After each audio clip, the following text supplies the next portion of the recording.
Arifureta was an anime that aired in 2019 and needless to say it was an absolute piece of garbage. People hated it because of the god-awful animation and the skip parts from the manga that was important to the plot. But me on the other hand, I watch anime. Main character OP. Titties. More titties. More titties.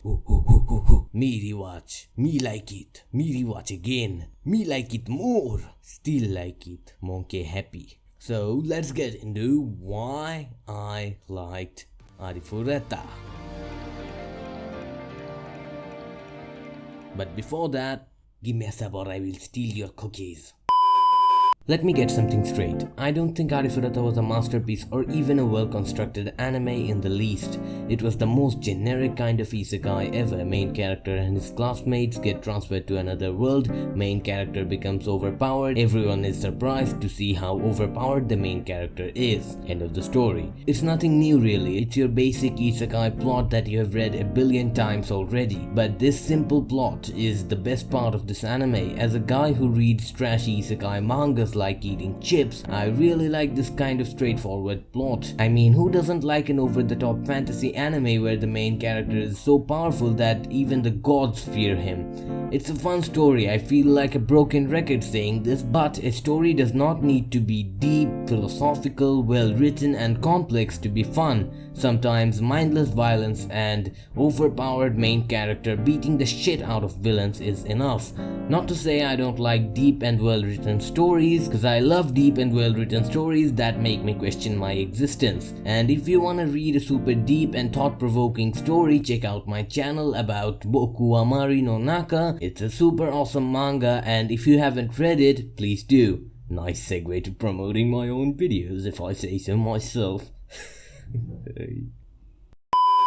Now, another thing I love in an isekai anime is if there is a clear ship that sails. Yeah, big surprise, I like romance. I mean, who doesn't like a good romance story in a self-inserting anime? If you wanna insert yourself in an all-powerful super OP Ultra Max Pro Killer Machine DX90 GTX 1590 Dark Vader Pro Max Super RTX main character, then why not have a main girl with you that loves you more than anyone? It's the best combination, right? I mean, you get to be a cool guy and a guy who is loved. The best recipe to become an introverted degenerate who stays at home and only watches trash shows and complains about life being shitty while never socializing and never talking to a single soul in years. But that aside, romance is pretty sweet in these kinds of stories. It's like a cherry on top of a cake. But what if one girl wasn't enough for your omnipotent godly main character? Then I might suggest you a sweeter cake. Why not have a harem? Yes, this is also a harem anime. So if your degenerate mind does not get enough dopamine simping for one imaginary girl, now you can simp for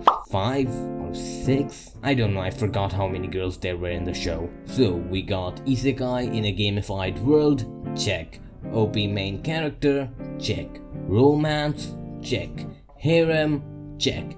Now, I think we're missing something from the checklist of the bot, the weeb, degenerate, weeaboo, trash. Ah yes, OP main character's power reveal. Now, this part is a spoiler, so please skip ahead on the timestamp on the screen to not get spoiled. There are no spoilers. I really like power reveals in isekai and fantasy anime. There is something super hype about the main character hiding his powers or others not knowing about his full power and the reveal of the power of the main character in the last episodes. I don't know why, but it's super fun to see that. And finally, the thing I like about this anime is this one scene. I freaking love that scene. I love it so much that I couldn't forget about it after months of watching the anime, and whenever I think of this anime, I think of this scene. It's the Mew and Dad scene.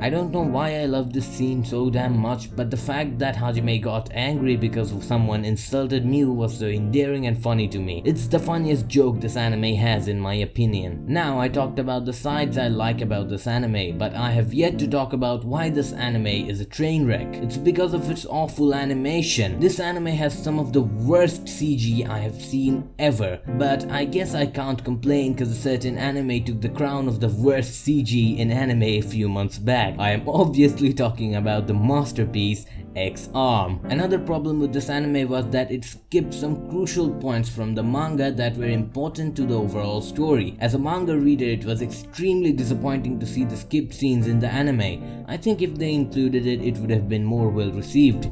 The studio did a poor job adapting the anime, and that's a fact. If they put a bit more effort in it, it would be a really good anime, because apart from the skipped parts and bad CG, the anime was actually really fun, and they were releasing a new season of this anime, so I hope it's better than the first one. Overall, I personally like this anime quite a lot. It's a fun watch, but if you want a good animation, I think you'd be disappointed. The manga, on the other hand, had some really good art, so if the anime felt like shit, then read the manga. You might like it. Actually, scrap all this. Just read the fucking manga, cause the anime is a god-awful piece of garbage, so I rate this anime a 10 out of 10.